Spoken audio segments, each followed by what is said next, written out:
finals. We have a will, we have a belief, we keep finding ways to win. The hungers of the burning flame have a championship to reclaim. Respect the trackers of glittering gold with their very own history fixed to unfold.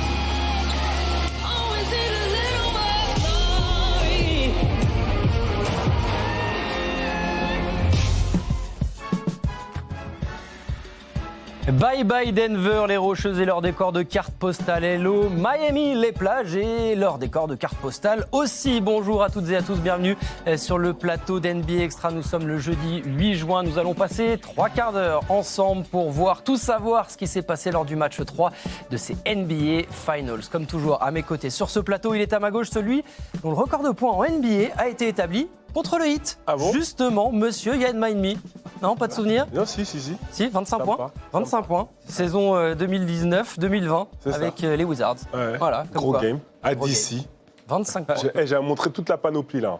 3 points, mid-range, petit flotteur, main droite, 10 main sur gauche. 11 au shoot, pour être complet. Très efficace. Ouais. Et en face, évidemment, celui dont le record de Bang Bang a été établi avec les Nuggets. Ah oui. J'ai nommé l'inénarrable Chris Singleton. Hello, baby. Ça va ? Tout Vous va êtes prêts, bien. messieurs ? Yeah, what's up? What's up, Chris? Ça va, Ben? Bon, vous vous souvenez de ce qui s'était passé du côté de Denver avant le match 1, comment le Larry O'Brien Trophy était arrivé par la voie des airs. Eh bien, on a remis ça du côté de la NBA. Il est arrivé cette fois par la voie de la mer dans ces fameux bateaux, les Cigarettes. Nice. Regardez-le, il a pris place et il a accéléré direction donc South Beach pour prendre la voie de ce Kaseya Center où allait se jouer ce match 3. La mise en scène à chaque fois, c'est classe. Ah non. Magnifique. Ouais. Ah ouais. On se croirait presque dans un James Bond. Qui est dans le bateau? Qui est dans le bateau, je ne sais pas. C'était la même demoiselle lors du parachute, lors non, du skydiving. non. Elle était arrivée pour le récupérer en bas et le mettre dans la voiture. C'est pas Candace Parker, non? Alors là, Non, Elle c'est ressemble- Malika elle Andrews, ressemble- elle me ressemble- dit-on dans l'oreillette. Et donc, on D'accord. prend la direction de ce Kaseya Center. On a vu DJ Khaled C'est tout qui faisait ça tourner comme la info. serviette, peut-être en hommage à Patrick Sébastien, je ne sais pas, Nikola Jokic. Tout le monde était là. Et Jokic qui commence dès le début son travail à l'intérieur dans ce premier carton. Vous allez le voir, la réponse derrière. Eh bien, c'est l'autre superstar, celle d'en face, Jimmy Butler, qui lui répond avec ce jumper ligne de fond. 22 partout. On va arriver maintenant au deuxième carton. Yann, Miami est devant, mais la marge est extrêmement fine. Oui, la marge est extrêmement faible, mais moi, franchement, je suis très satisfait de la façon dont les deux équipes sont rentrées dans le match. Très appliquées, très disciplinées, très concentrées. Et notamment une belle réponse de Denver par rapport à leur entame de match du Game 2. Regardez bien cette action et bam, le putback slam de Bam, justement. C'est la dernière fois que Miami sera devant dans ce match 3 des NBA Finals, notez-le. Et donc parce que Denver va reprendre le contrôle, Chris derrière, à l'image d'un Aaron Gordon qui va aller droit au cercle. 11 points, 10 rebonds pour lui, 53-48 pour Denver à la mi-temps. Ouais, surtout, première mi-temps, ils ont monté sur les épaules de Jamal Murray qui met 20 points. Quand même, pour moi, c'était celui qui les a mis en route en début de match. Vraiment, physiquement, beaucoup plus présent que les derniers matchs. Et Mike Malone avait demandé à ses joueurs que les joueurs de Heat les sentent physiquement. Et ça, c'était accompli. Jokic est là, Murray est là et Christian Brown est là. Regardez-moi cette contre-attaque, Christian Brown, qu'on retrouve juste derrière. 15 points à 7 sur 8 pour le rookie en 19 petites minutes. Denver est devant, l'écart est fait. Denver contrôle et ne va pas lâcher malgré une nouvelle tentative de comeback du Heat dans le beau, quatrième quart-temps. Le travail du Flamingo. Jokic sur Bam dans la peinture. Derrière Murray pour la forme et pour la photo va aller chercher. Mais alors au plus haut du plus haut. Ce n'est pas possible de faire plus haut. Non. Sur la planche. 109-94. On en restera là. Les Nuggets récupèrent l'avantage du parquet. Ils s'imposent donc sur le parquet du Kaseya Center avec un triple-double pour Nikola Jokic, 32 points, 21 rebonds, 10 passes. Un triple-double pour Jamal Murray, 34 points, 10 rebonds, 10 passes, 58 rebonds à 33. En face, les 28 points de Jimmy Butler et les 22 de Bam Adebayo n'auront pas suffi avec un pourcentage assez catastrophique pour Miami. On va avoir l'occasion d'y revenir. Denver, encore une fois, a montré toute la panoplie, tout son arsenal des deux côtés du terrain, Yann. Bien sûr, a montré la plus belle en fait image de Denver quand on a un Jokic qui joue à ce niveau et un Jamal Murray. On sait très bien que Denver est une équipe très très compliquée. On en a discuté un peu plus tôt ce matin, Ben, mais c'est une équipe pour moi qui est clairement meilleure, mais en fait qui doit toujours le prouver. Et ça, chaque minute sur le terrain, chaque carton. Et c'est vrai que le coach Malone les a challengés après cette défaite du Game 2. Et ce n'était pas forcément tactique ou technique, c'était plus sur leur discipline, leur niveau de concentration, leur approche. Et ce qu'il a dit, moi, j'ai adoré en fait son speech de début de match où il parle et il demande à Jeff Green, combien de saisons tu as en NBA? Il dit 16. Combien d'apparences en NBA Finals? Il dit 2. Vous vous rendez compte, 16 ans de carrière en NBA, il a seulement 2 apparences en NBA, en finale NBA. Et il a dit la même chose à Ish Smith. Combien d'années? 13. Combien d'apparences en finale? Première apparence en finale. Juste pour remettre les choses dans un contexte. Et souvent, les grosses équipes comme Denver, qui jouent bien toute la saison, ont peut-être tendance des fois à oublier en fait, la grandeur, la hauteur de l'événement. Et que faut pas prendre ça, comme on dit, for granted. C'est pas quelque chose qu'on est assuré de revoir dans sa carrière et de répondre présent au moment T. Et voilà, et je pense qu'ils ont eu la plus belle des réponses et on a une belle victoire de Denver et surtout dans l'attitude. Et on peut avoir tendance à oublier aussi que c'est la toute première participation aux finals de ces Nuggets. Donc beaucoup découvrent ce grand moment. Alors hier, il y avait l'ambiance. Elle s'est un petit peu atténuée au fur et à mesure du match du côté du Kaseya Center. Il y en avait énormément. Chris, regardez ces images de la Ball Arena qui a fait salle comble. Plus de 18 000 personnes qui sont venues pour la viewing party. C'est incroyable cet engouement, cette ambiance, alors que le match était de l'autre côté du pays. Ouais, c'est le bénéfice de jouer dans cette espèce de marché où tout le monde est vraiment, vraiment autour de leur équipe. Denver, Colorado, voilà, ils sont acquis à cette cause-là. Et comme ils se sentent vraiment pas comme défavorisés, ils pensent vraiment qu'ils peuvent gagner ce truc-là. Et puis, tout le monde est prêt. Je trouve ça assez incroyable de voir une Ola dans une salle de basket. Soit Denver, les fans sont exceptionnels, soit il n'y a rien à faire à Denver, quoi. 20 000 personnes. Vas-y. Venez voir. Mouillez-vous, monsieur Yann Maïnmi, à votre avis? Non, mais moi, je me pose la question. Je me dis, est-ce qu'il n'y a vraiment rien à faire à Denver? Vous êtes 18 000 personnes à venir voir un Rémi écran. ne va pas être d'accord. Hein. Ah, mais Rémi, clairement, il ne sera pas d'accord. Mais c'est incroyable, ça. Ouais. 18 000 personnes pour aller voir un match à la télé. Sur écran géant, dans cette Ball Arena, effectivement assez exceptionnel. Comme d'ailleurs le sont à chaque fois les speeches pré-game et post-game, avant et après le match de Michael Malone, parce que oui, on a bien appris hier avec nos amis du côté de Miami qu'il faut l'appeler Michael et pas Mike. Vous parliez de celui d'avant-match.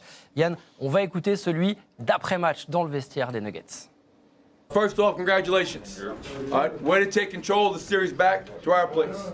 All right, now home court advantage is back to Denver.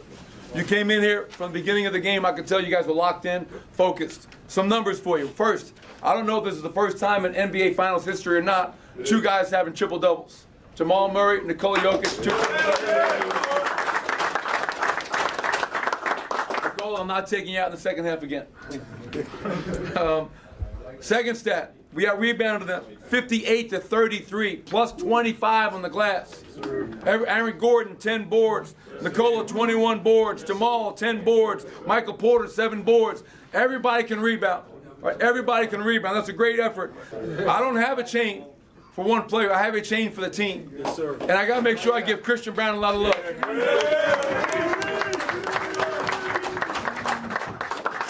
As a rookie, to come in the game and get 15 points in 19 minutes, 4 rebounds, and make some really big plays was fun to watch. Yes, well deserved, man. Proud of you guys. Much work to be done. Family on 3. 1, 2, 3. Le mot est fort qui, une nouvelle fois, est de sortir. On en avait beaucoup parlé du côté des Nuggets après le match 2. Il a évidemment parlé de Nikola Jokic, de Jamal Murray, de Christian Brown. On va revenir sur tous ces garçons dans quelques instants. Mais avant cela, eh bien, on va écouter l'avis de nos 3 commentateurs qui étaient sur place hier, Rémi, Xavier et Jacques, du côté du Kaseya Center, juste après la rencontre. Salut les copains, le match 3 vient donc de se terminer à l'instant derrière nous. Je peux vous dire que c'est une clim totale là dans la salle depuis le début du 4e quart-temps. Il n'y a plus un bruit en dehors des speakers qui crachent quand même fort. Jacques Monclar, Xav Votion à mes côtés. Les gars, c'est ce qu'on se disait. On a vu une performance rarissime, Xav, ce soir. Le duo Nikola Jokic-Jamal Murray, à ce niveau-là, c'est littéralement du jamais vu. Exactement, voilà, tout simplement, avec un Nikola Jokic historique, un Jamal Murray au quasi parfait également, évidemment. Il y a quelques jours, on parlait de est-ce que c'est le meilleur duo actuel de la NBA ? Est-ce qu'on n'aurait pas eu un élément de réponse quand même dans le match qu'on vient de voir ? Parce que franchement, ils ont été absolument incroyables. Vous prenez soit le pourcentage de réussite, les rebonds, les passes, ils sont partout et ce sont... voilà, c'est le duo qui va peut-être faire la différence dans cette finale NBA. Ils ont été absolument incroyables. Et voilà, à l'arrivée, Denver gagne presque facilement un match qui était pourtant attendu comme étant certainement le plus difficile de la série. Et Jack, vous êtes impressionné ? Oui, 66 points de tête, 31 rebonds, 20 passes. Ils ont assuré les Lascarins quand même. Oui, ça va. Et puis alors, ok, Jamal Murray a mis dedans. Ses paniers à 3 points ont coupé beaucoup d'intention pour le hit. Mais le Joker rend tout le monde bon. Le Joker rend tout le monde meilleur. Et ça, c'est la marque des très très grands, des immenses joueurs. Être fort soi-même en rendant les autres bons. Et c'est ce qui arrive. Et un petit hommage à Michael Malone, on va dire que c'est devenu notre chouchou, mais parce que ce qu'il a installé comme jeu était intéressant avec avec le Joker. Quand on a un joueur comme lui, il faut l'utiliser comme ça. C'est une espèce un contrôleur aérien, un contrôleur du plancher, un contrôleur de ce que vous voulez. Il fait tout. Il fait les écrans, on lui tourne autour. Il y a un basket élaboré avec le Joker au poste haut qui est magnifique. Un régal, le basket proposé par Denver en ce moment. Bon les copains, on vous laisse débriefer, analyser, tranquillement décortiquer ce match 3. Benji, bon courage pour tenir Singleton là, parce que je sais qu'avec la perte de Christian Brown, déjà qui s'excitait comme une petite puce l'année dernière pendant le Final Four. J'ai eu peur. Une petite puce. Une toute petite puce. Moi j'aurais vu une grosse blatte. Bisous. La tête d'équerre, bien sûr. Voilà. Chris Singleton, la toute petite puce. Voilà, on aura appris encore une fois quelque chose après le burger au pas de Xav Votion. Chris Singleton, donc, est une toute petite puce qui va nous parler du très très grand Nikola Jokic, le duo Jokic-Murray à Miami. À Miami, Nikola Jokic qui écrit l'histoire. Premier triple-double, 30-20-10 de l'histoire des Finals. 10e triple-double de ces playoffs. Ça aussi, c'est un record. On va finir par ne plus avoir assez de superlatifs. En fait, on va finir par ne plus savoir même quoi dire parce qu'il fait des choses qu'on ne connaît pas, qu'on n'a jamais vues. Ouais, ce qu'on attendait, effectivement, c'était de le voir faire sur cette scène-là. Il est en finale NBA quand même. Ils sont en train de pendre ces chiffres-là, que ce soit lui ou Jamal Murray. Mais c'est vrai que Jokic est en train de nous montrer que tu peux tactiquement faire tout ce que tu veux. Tu peux changer les looks des défensifs, tu peux envoyer 2, tu peux envoyer 3, tu peux faire zone, tu peux faire tout ce que tu veux. Et voilà, il sait décortiquer. On repense à la fameuse punchline de Spoelstra en conférence de presse, on n'en fait pas un scoreur ou un passeur, on ne décide pas. Non, il sait tout faire. Il sait tout faire tout simplement, mais surtout, et il joue avec le cerveau d'un meneur de jeu, tout simplement. Donc voilà, il prend toujours les bonnes décisions. C'est très rare de le voir prendre un mauvais shoot. Et c'est ça qui sépare de tous les autres joueurs. C'est que les autres joueurs, comme Bam, en face, il a des qualités. Voilà, il a un petit jump hook, il a un petit jumper. Mais au niveau du panoplie du jeu, ça n'a rien à voir. Il commence à se placer en très belle compagnie. Hein. Yann, on l'a dit, premier triple-double 30-20-10 de l'histoire des Finals. Ça avait été fait déjà 2 fois dans les playoffs de manière générale. Les 2 premiers à l'avoir fait, Karim Abdul-Jabbar, Will Chamberlain. La compagnie, on est bien. Non, la compagnie, elle est extrême. Ce joueur, il est exceptionnel. Ce qu'il fait, c'est du jamais vu. En fait, il le fait avec une élégance aussi, parce qu'il n'est pas très flamboyant, il n'est pas dans tout ce qui est extra, il ne dit pas grand-chose, mais en fait, son jeu parle pour lui-même. C'est d'une fluidité incroyable. Non, c'est d'une fluidité, mais en fait, son jeu, il est tellement atypique.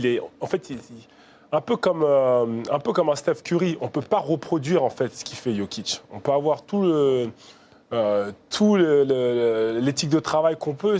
C'est un mix en fait de travail, de talent.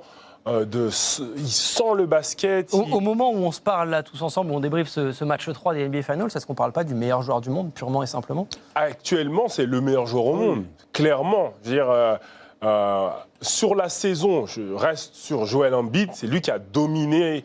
Et en termes de MVP pour Philly et pour la Ligue, il n'y a pas photo. Pour moi, c'est Joel Embiid.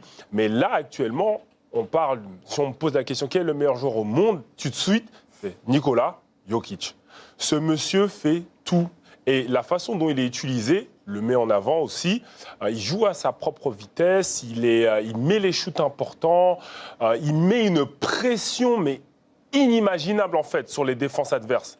Ça vient aussi beaucoup de son culture basket, tout simplement. Il en avait parlé. Les jeunes joueurs universitaires, ils sont cantonnés dans un rôle, un 5, tu es un 5. Donc tu te mets dans la boîte en bas, tu joues en puissance.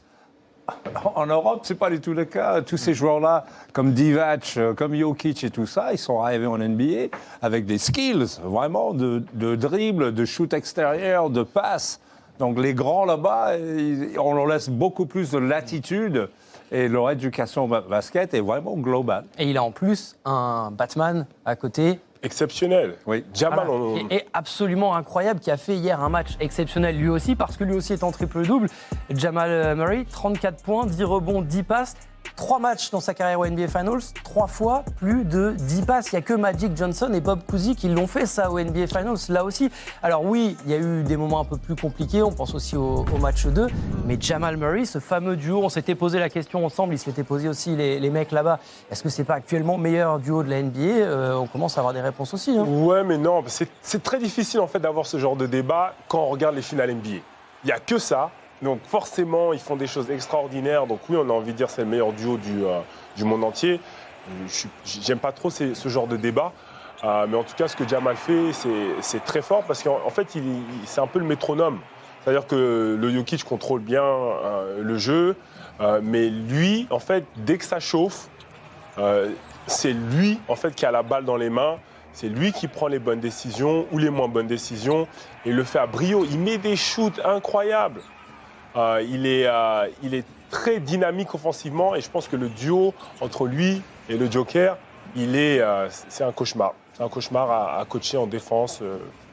Très difficile. Ouais, surtout, je veux dire, au niveau de mental, il fléchit jamais là. Et il fléchit des fois, il perd un ballon ou Jamal Murray, il rate 2-3 shoots, mais il va revenir la 4e fois avec la même attitude, c'est-à-dire je vais le mettre, je vais prendre ça en main.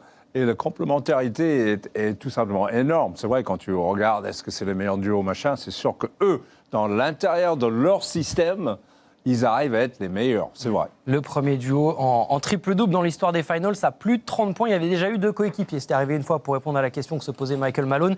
C'est Steph Curry et Draymond Green qui avaient été tous les deux aussi en triple-double sur un match des Finals. Mais bon, ces deux garçons ont marqué hier autant de points que tous les titulaires de Miami, pris plus de rebonds, fait plus de passes. Bref, c'était une véritable boucherie, comme on dit dans la cité de la peur.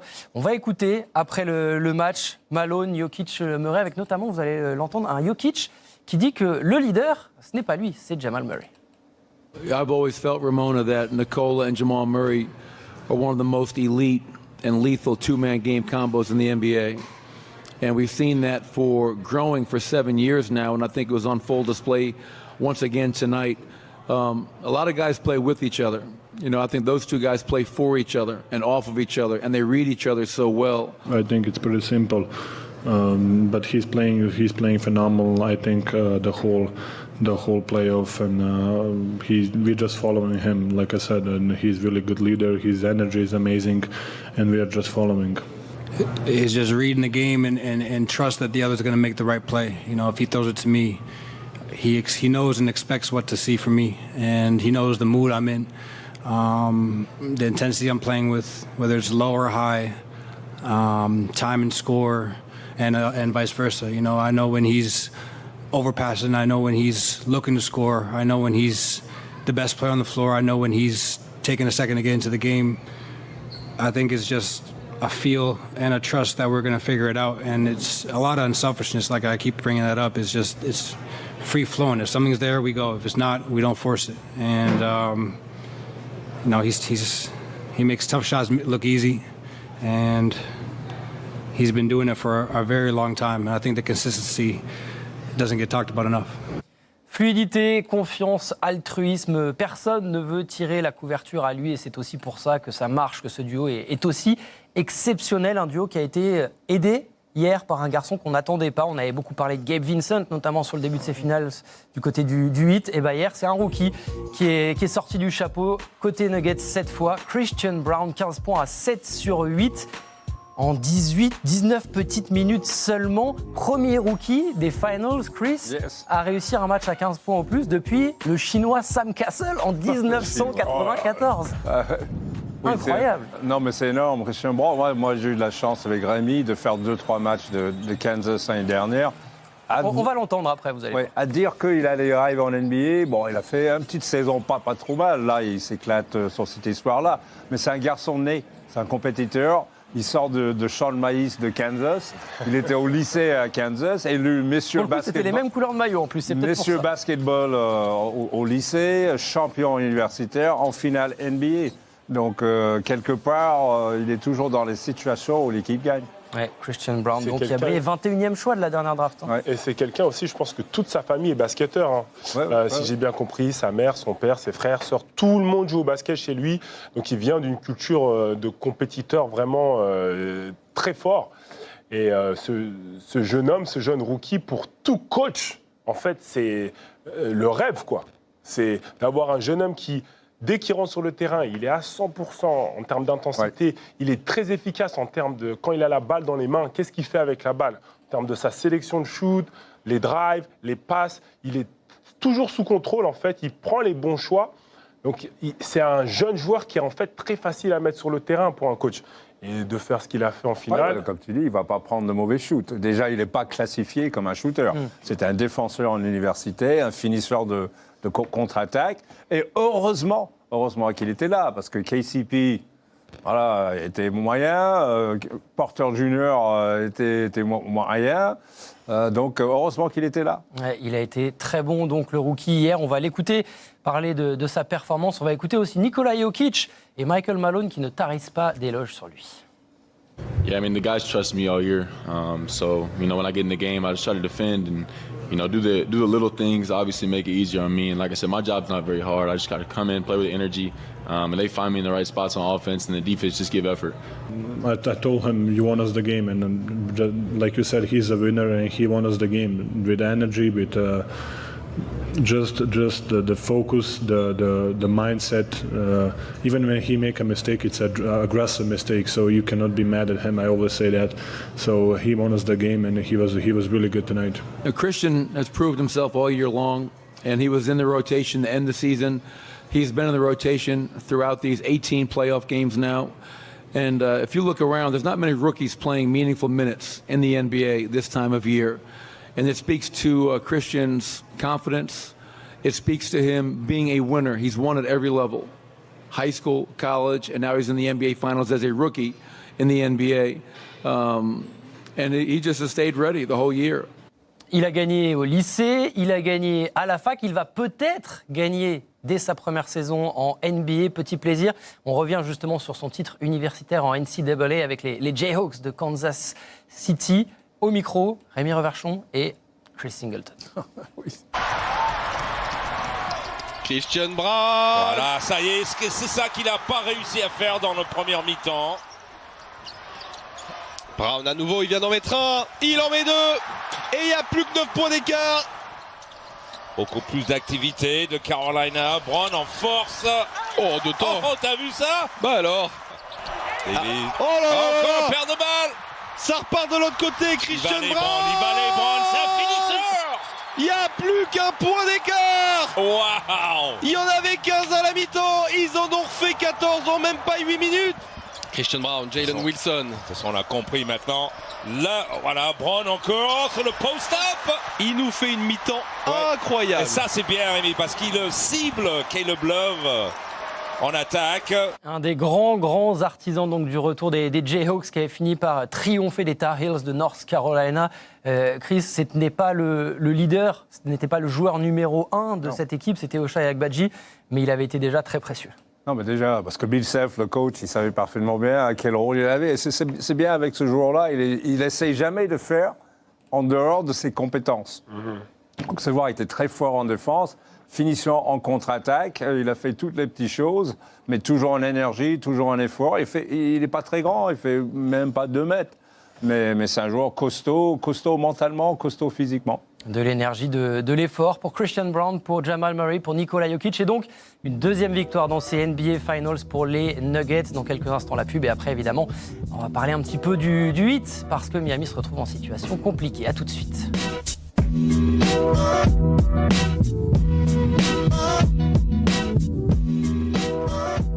Against the Denver Nuggets for Game 3. Murray! Oh! Jamal Murray from downtown. Jokic with a three-pointer. Up and under. Oh, and a foul! It's a grand slam! Jokic gets the ball, drives the lane, throws it up. Soft touch once again rolls in. Murray gets his own rebound again and lays it up and in. Great second effort. Brown with a steal. Ahead of the pack. Throws it down. Brown racing up the floor. Shot is good. It's the Christian Brown show here in the fourth quarter.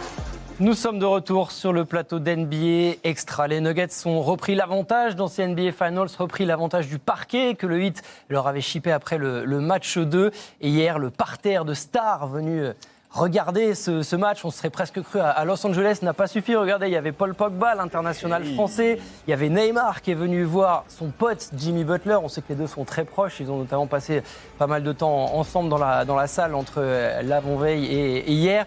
J. Cole était présent, Shakira également a fait le déplacement. Vous allez voir, DJ Khaled, on l'avait vu au début du résumé, il y avait aussi Dwayne Wade évidemment qui s'est mis au tricot et on voit qu'il est plutôt pas maladroit le garçon.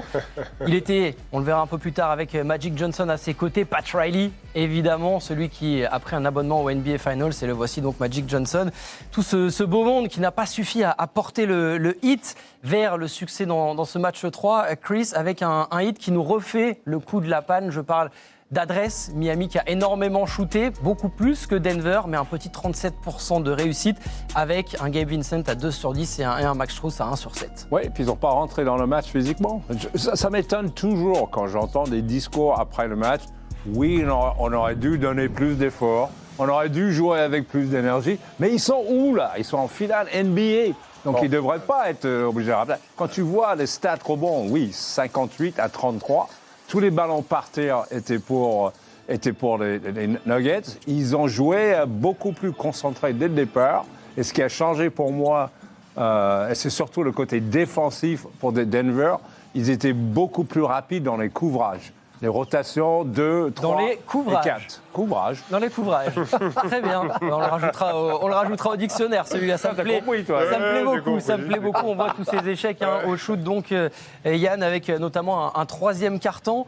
Jimmy Butler met 12 points à 5 sur 6 et le reste de l'équipe met 8 points à 3 sur 14. Dans ces circonstances-là, on le sait, quand il y a une telle gabegie offensive, c'est pas possible pour Miami de matcher, d'exister. Non, c'est pas possible et c'est vrai que c'est dommage qu'on est au match 3, premier match à domicile pour le Heat et on parle d'effort, on parle de concentration. C'est pas possible en fait. Ça, pas en finale NBA. Donc c'est dommage pour cette équipe du Heat. Peut-être Gabe Vincent a peut-être une excuse, il a pris des fautes très tôt dans le match. Ça peut-être, on va dire... ça l'a peut-être un peu bloqué en termes d'agressivité, mais sinon, je trouve que tout le supporting cast, tous les joueurs en sortie de banc ou les joueurs de rôle du Heat n'ont pas forcément répondu présent. Et ça va être très compliqué en fait pour cette équipe du Heat d'exister que sur l'apport de Bam et de Jimmy. Qui en plus n'ont pas eu des grosses adresses hier non plus. Celle de Bam est à 33-3 pour Bam, un joueur intérieur. Mais pour moi, c'est pas forcément leur adresse qui est super important, c'est plus leur implication en défense, leur niveau de concentration, leur discipline. Et offensivement, au niveau de leur organisation, ils n'étaient pas bons. C'était pas beau. On a vu qu'ils n'avaient pas les bons espacements. Il n'y avait pas la même fluidité dans leur jeu, dans les passes, dans les renversements de ballon. Il y a eu beaucoup plus de dribbles que d'habitude. Effectivement, si tu n'as pas un Jimmy Butler extraordinaire, Un Bam qui est un peu plus adroit, qui pèse un petit peu plus au rebond. Encore une fois, ils se sont fait écraser au rebond. On va en parler, hein, j'allais vous amener là-dessus. Ils ont pris une vraie clim dans le match, ils ont pris une vraie clim au rebond, les joueurs du 8, parce que jusque-là, c'était plutôt serré, malgré la différence de taille dont on avait parlé en début de finals. 58-33, sur les 33, il y en a 17 pour le seul Bam Adebayo. C'est monstrueux. Au rebond offensif, c'est plus ou moins équilibré. 10-13, mais alors rebond défensif, 23-45. Le différentiel, il est... Oui, parce que, oui, vas-y. Non, mais il y a deux choses. Il y a forcément la réussite au rebond pour Denver, elle est aussi due. Ils ont fait beaucoup rater Miami, forcément. Donc il y a beaucoup plus de rebonds. Mais après, il y a aussi un vrai différentiel au niveau de la taille. C'est-à-dire que Denver sont beaucoup plus grands, en fait, que les joueurs du Heat. Quand on a là, regardez, sur ce rebond, on a Michael Porter Jr., on a Nikola Jokic et Aaron Gordon, qui sont tous très grands, à 2,10 m, presque tous, ou plus. Donc, au bout d'un moment, c'est qui va imposer, en fait, son style de jeu, qui va imposer sa taille, sa force. Et c'est vrai que sur une série de 7 matchs, j'ai un peu l'impression que s'il y a un duel physique, il n'y a pas photo, en fait. C'est justement ce qu'a dit Michael Malone quand il a parlé du match 2, c'est qu'il devait avoir un avantage physique que Miami n'a pas ressenti. Chris, le pire dans tout ça, en plus, c'est que cette équipe de Miami, hier, elle a fait ce qu'on ne voit quasiment jamais à ce niveau-là. Elle n'a perdu que 4 ballons. Denver en a perdu 13, et même ça n'a pas suffi à un petit peu niveler... Oui, il perd que 4 ballons, mais c'est aussi parce que le ballon ne bouge pas. Ils ne font pas de passe. Donc, à partir de là, tu ne risques pas de perdre le ballon. Je répète, il y a eu beaucoup de dribbles, une passe, décision. Et comme ils n'avaient pas d'adresse, Jimmy Butler ne pouvait pas les sauver. Jimmy Butler qui s'est présenté évidemment après le match en conférence de presse, comme Eric Spoelstra, son entraîneur, pour nous parler un petit peu de l'état d'esprit là, des joueurs de Miami après cette deuxième défaite dans les finals. I just think sometimes for us, when we lose a lot of those physical battles, the effort plays, the loose balls, the rebounding battles, that's our identity. And sometimes that can affect the flow of the rest of your game. That's not an excuse. I think the thing that we've proven over and over and over is we can win and find different ways to win, regardless of whether we have confidence, regardless of whether the ball's going in. We feel great. We didn't play our best tonight. I feel like we just got to come out with more energy and effort, and that's correctable. That's on us as a group. No X's and O's can fix that. So, come out, dive on the floor, get loose balls, get defensive rebounds, and maybe, just maybe, it would have been a different game. Ça aurait pu être un match différent, ça ne l'a pas été. Et donc, Miami, quand même, ça c'est à noter, s'est incliné pour la 3e fois de suite dans ses playoffs sur son propre parquet du Kaseya Center. C'est pas forcément une bonne nouvelle avant donc le match 4 qui se jouera dans la nuit de vendredi à samedi. Miami qui est un petit peu moins à l'aise à la maison. S'il y a quand même quelque chose de positif à noter, parce qu'on l'aime bien évidemment, il a joué en France.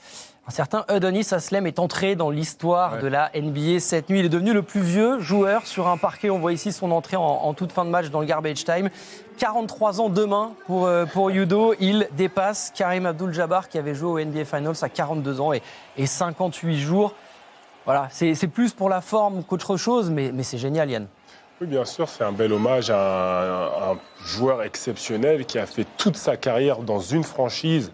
C'est un joueur qu'on a vu. Moi, j'ai joué contre lui. À Chalon-sur-Saône. Oui, Chalon-sur-Saône, j'ai joué contre lui. J'étais très jeune quand il était en France et qui a fait toute sa carrière dans une belle franchise qui a des titres et qui maintenant est le joueur le plus vieux. Donc, non, pour moi, c'est un bel hommage. Oui, c'est un bel hommage. Il cherchait une petite fenêtre. Pas sûr que le prochain match, il pourra le faire. Mais quand tu comprends l'importance qu'il a dans cette équipe, ils ont quand même consacré un contrat à lui, qu'il pouvait mettre un autre joueur plus jeune. Plus jeune, ça aurait été facile, mais... Allez, messieurs, il est l'heure de désigner, ça va pas forcément être facile, le MVP de ce match 3 des NBA Finals, Chris.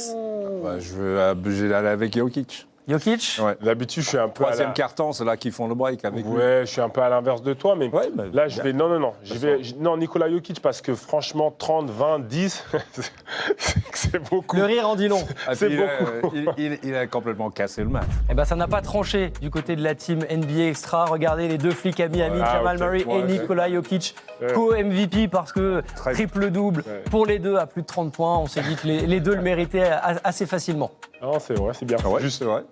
C'est juste. Petit côté Miami Vice en plus, sympa, ça nous a permis très bien. de faire le sourire de Nikola le petit Jokic. clin d'œil. Ouais, voilà, hein, on est d'accord. Moi, je croise la rue, hein, si je vois ce sourire. Surtout à Miami. Le Joker. Le smile de Nikola Jokic sur donc ce double titre de MVP. Le top 5 de ce match 3 des Finals. Entonces vamos a compartir.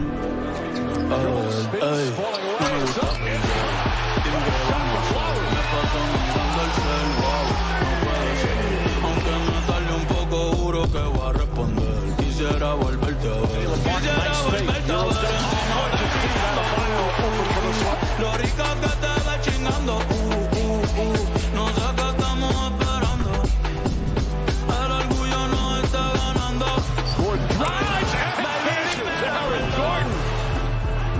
Si te olvidaste de mí, yo sé que fue una noche nada más. Brown with a steal. Ahead of the pass, throws it down. Christian Brown, 10 points off the bench. Lo que me perdí. Picks him up on the switch. Martin cuts back door. Up and under. Oh, and a It's a bad slam. And Miami back up by 2. Desde que nos vimos, pienso en cómo nos comimos, después dividimos cada cual por su camino. Les Nuggets, donc vainqueurs de ce match 3 et les joueurs du 8, eux, contents que ça enchaîne vite. Ils l'ont dit d'ailleurs après le match, parce que cette fois, il n'y aura pas 2 jours, mais un seul jour de break entre les deux rencontres. Le prochain match, regardez donc, on l'a dit tout à l'heure, ce sera dans la nuit de vendredi à samedi sur les antennes de beIN Sport. beIN Sport 1 à 2h30 du matin, évidemment. Vendredi, vous aurez droit donc demain à l'émission preview tournée à Miami. Et nous, on se retrouvera avec Yann, sans Chris, qui nous fait faux bon pour une émission. L'équipe de France, Bourg-en-Bresse. Donc samedi pour débriefer ce match 4. On va ouvrir notre page NBA un peu plus générale comme d'habitude et on va revenir sur quelque chose qui s'est passé à la mi-temps hier au Kaseya Center. Un certain Nikola Vucevic, a rejoint Rémi Xavier et Jacques du côté de la cabine commentateur de la salle de Miami. Nikola Vucevic, le pivot des Bulls de comment ça va, Nico?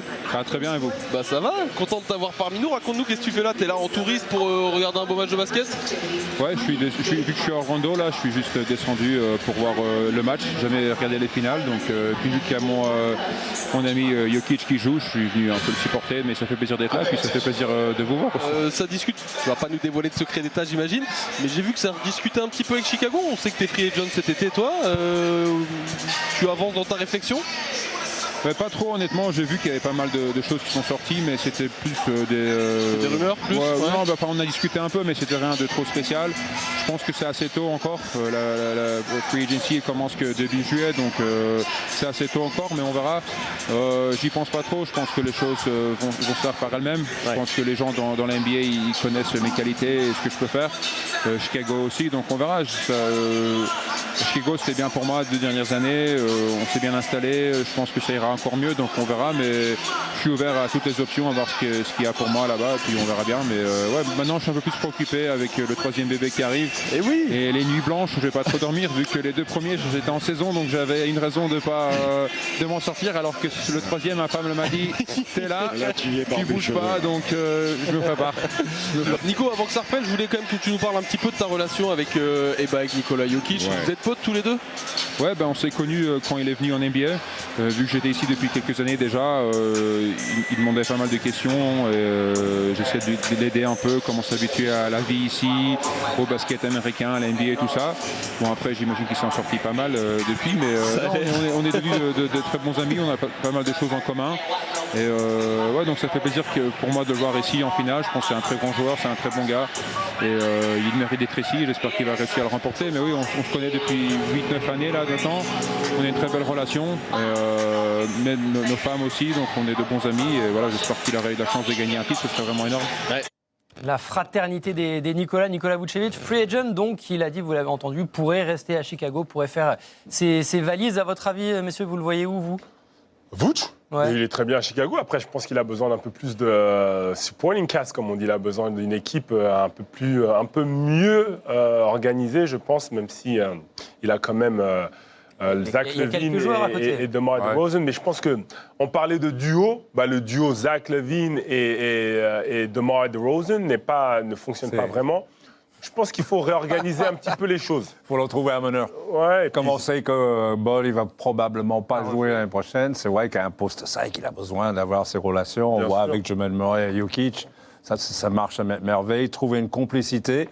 Mais c'est vrai, les postes 5, avec ce talent-là, c'est pas facile. Hein. Donc il aura des. Et qui s'appelle Nicolas, ça rajoute quelques dollars en plus. Oui, c'est ça. Ouais. Oh là là. On ne parlera pas, non, je suis désolé, de Zion Williamson aujourd'hui, messieurs. Et pourquoi pas ? Je sais que ça vous tenait à cœur, on ne parlera pas de lui, non. Par contre, on va parler de Chris Paul parce qu'il y a eu quelques nouvelles qui sont tombées dans la nuit. 2 tweets quasiment successifs. Vous allez le voir. D'abord, un tweet de Chris Haynes qui nous dit CP3 va être coupé. Alors évidemment, branle-bas de combat. Et puis finalement, Shams Charania derrière qui dit il y a plusieurs possibilités. Il pourrait être coupé, il pourrait être tradé, on pourrait retravailler son contrat.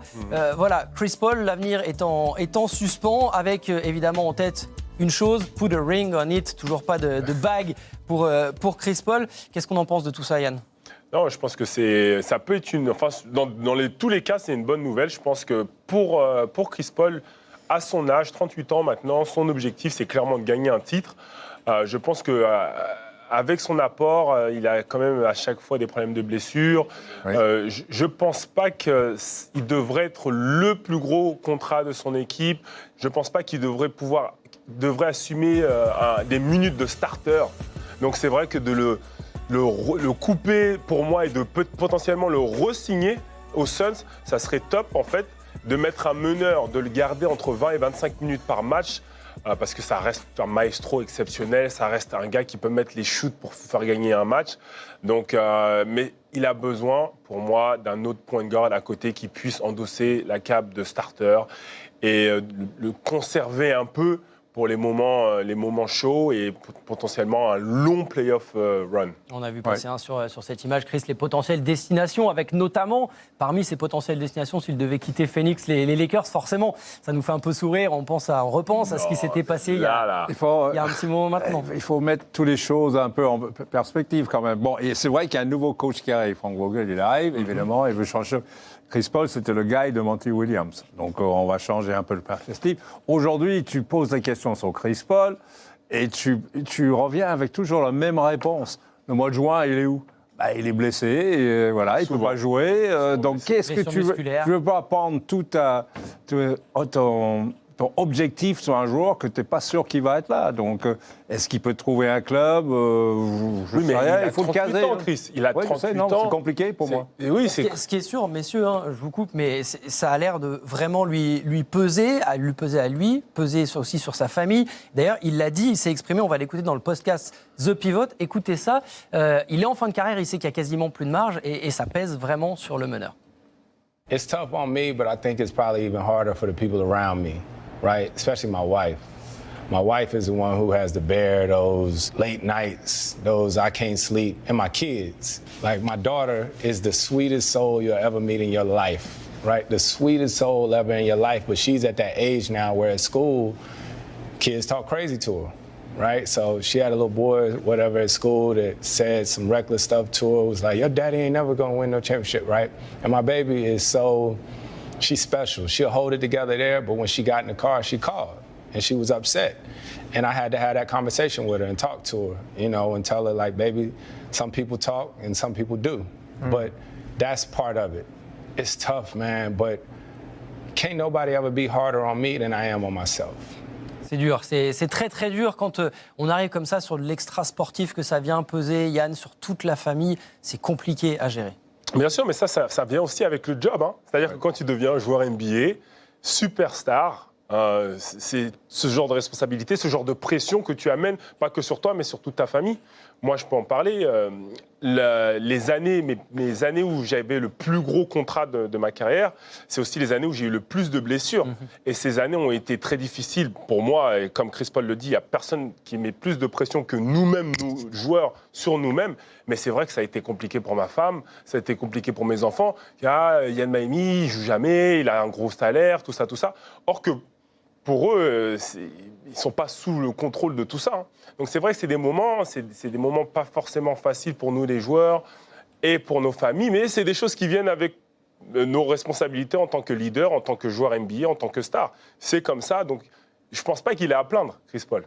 C'est juste, il faut qu'il l'endosse. Mais c'est quand même rare, messieurs, de voir un joueur aussi touché, le montrer comme ça, accepter de le dire. On ne voit pas ça tous les jours, Chris. On ne voit pas tous les jours, mais je suis d'accord avec Yann. Il y a eu les bons moments. Hein. Ce n'est pas la faute à lui qui s'est blessé, que voilà, il n'a jamais été dans les moments qu'il fallait. Quand il était en position, comme il était aux Rockets, voilà, avec Phoenix. Bien sûr. Bon, accepter aussi d'avoir un rôle diminué, parce qu'aujourd'hui, il n'y a personne qui le prendra pour jouer 35-40 minutes. Et il ne faut pas.